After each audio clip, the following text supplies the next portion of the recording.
Hey y'all, welcome back to the channel. So in today's video, it's going to be a little bit different than what I usually talk about on the channel. So in today's video, we basically going to be going over staying motivated, finding that motivation, and just like being consistent and showing up for yourself.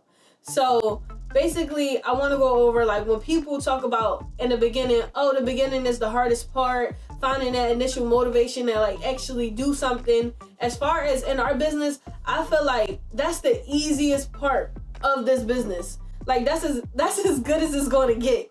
The DTF machine is going. And only because the culture around us where we're easily influenced. How I initially started doing shirts and all this other stuff that I'm doing is from watching YouTube. I watch people, the same people that y'all probably watch.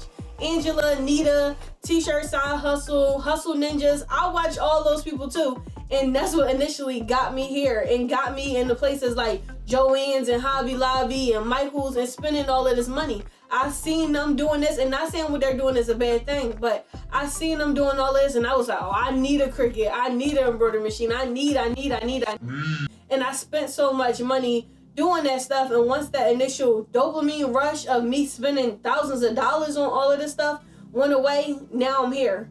Now I'm like at this point to where I got the motivation, but I don't have the motivation. I'll do it when I want to. I might not do it when I want to. And I feel like this might be the hard part that some people don't want to hear. You got to realize, is this a hobby? Or is this a business? Is this actually going to be supplementing my income? Or is this something that I just like to do on the side for people? I like to make my niece some shirts. I like to make me a sweatshirt whenever the occasion arises. You need to draw that line in the sand, and not to say a hobby is a bad thing. Hobbies are not bad. It's something that you enjoy doing, and everybody deserves something that they should enjoy. But it's like, if this is a business, then you need to start taking that serious. If this is a hobby, you can jump off this video if you would like and go watch a little cat video or something. Say no. But no, if this is a hobby or a business is what you really need to figure out. I'm going to give you guys a few little tips on how I stay motivated, on where I'm at, and how I plan on going forward with staying motivated, being though that I am taking this serious and I'm taking it as a business.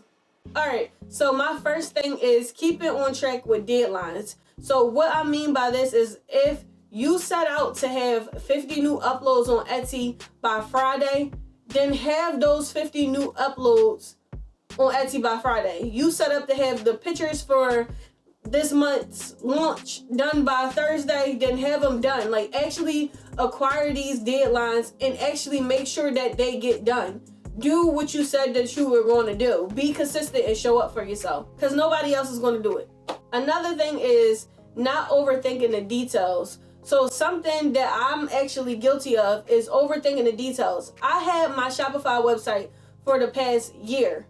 I haven't really launched this website, like officially launched it, because I felt like, oh, this is ugly, or maybe I need to take pictures, new pictures of this, or should I have 1,000 products before I launch, or does the Shopify handle need to be at the bottom? Do people need to know that this is really a Shopify? I actually stopped, and that stuff slowed me down months just because of the little details, where if I would have just did it and kept it pushing, met the deadline, and what I had was what I had, I would have been rolling. Not to say I've been rolling in the dough by now, but I'm just saying progression would have been moving forward. Instead, I stayed stagnant because I was worried about the little stuff that could be handled later, after my first 5 sales, after my first 10 sales. So just do it. If you set that deadline, make sure it's done, and don't sit here and go back and forth over small details. Another thing is remembering your reason. I know that some people have like a target number. Once I get to this, to $100,000, $50,000, then they'll be like, okay, now I'm good, or now I did what I was supposed to do. So like, even if your reason may not be money, some people, their reason may be their kids. I don't have kids, so I don't really know what that feeling is like to have somebody depending on me for a reason. But it's just like, maybe a home, maybe a car, maybe retiring your parents could be your reason. You just always have to have something that you put in the back of your mind that you remember when it started to get hard, because running a business is hard. It's not all glitz and glamour. It's very much taxes and IOUs and angry people and customers and working with other businesses. It's not all easy. Time management. I can go on and on and on and on about a business. It's very rewarding, but you got to remember your reason why, because it's a lot of times where you feel like you may get knocked down and it's like, I'm not waking up to do this tomorrow. Like, it was easier at my job, or I don't want to work 24 hours out of 24 hours. So figure out what's your reason. Some people it may be a car, some people it may be bigger than that. It may be family, it may be generational wealth. I don't know. You got to figure out what that is for you, and just remember to keep that in the back of your head, because it's not easy and you won't have to have that reason. So why you keep going and keep fighting. Another thing that I have about staying motivated is basically not staying stagnant. So this is something else that I fell victim to. I fell victim to staying on Etsy for too long. It's a wonderful platform, and it opened my eyes up to different things I could sell, and I made a lot of money selling certain things. But staying on Etsy for so long, I could actually say made me comfortable. I should have been jumped on Shopify. I should have been doing TikTok ads and all this other stuff. You always gotta look at, it's always something else going on. So while I was so worried about Etsy, it was a lot of other places that I could have took those same listings that were on that website and put them somewhere else and had another cash flow coming in. So it's just like, don't stay stagnant. Don't get too comfortable with your customers that you may already have. Maybe it's another niche out there that you may need to get into or want to get into, or it's a different type of customers that you could advertise to. Maybe you just do stuff online, but maybe you could start doing stuff in your community just by putting up flyers or just telling people word of mouth and stuff like that. Don't stay stagnant, and don't just be blind to what else is going on. Try to dibble and dabble in a couple other things, because it's all income at the end of the day. And I'm telling you, just don't stay stagnant. So my next tip is basically work smarter and not harder. So basically what I mean by this is, if you know how to do graphic design, but you also have a list of other things that you have to do for your company, it's okay to delegate those jobs to other people. It's Fiverr, it's Etsy, it's other graphic design companies that can make your logo. Give it to them to do. If you know that you can print your DTF transfers, but that'll take you about 4 hours, give it to Stalls. Let them do it. Let them print it.